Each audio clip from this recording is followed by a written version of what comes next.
ஆச்சி மிளகாய் தூள் வழங்கும் மணிச் செய்திகள். இணைந்து வழங்குபவர்கள் அரசன் சோ.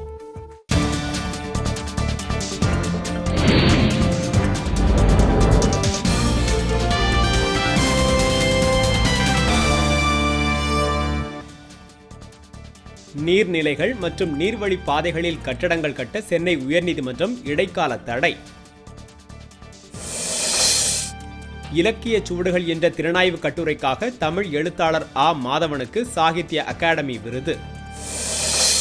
வெள்ள நிவாரண நிதியாக தமிழகத்திற்கு 20,000 கோடி ரூபாய் ஒதுக்க பிரதமர் மோடியிடம் அன்புமணி ராமதாஸ் கோரிக்கை.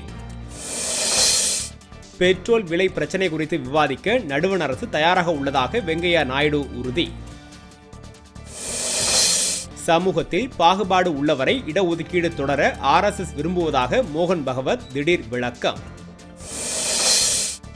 நெய்வேலியில் வெள்ளத்தால் பாதிக்கப்பட்ட மக்களின் காலவரையற்ற உண்ணாநிலை போராட்டம் நிறைவு.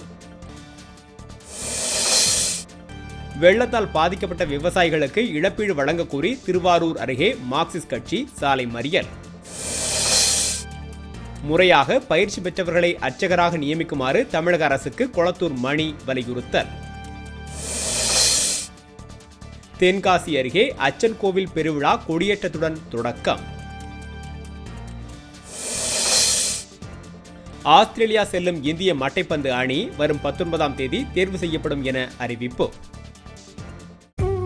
ஆச்சி மிளகாய் தூள் வழங்கிய மணிச் செய்திகள். இணைந்து வழங்கியவர்கள் அரசன் சோ.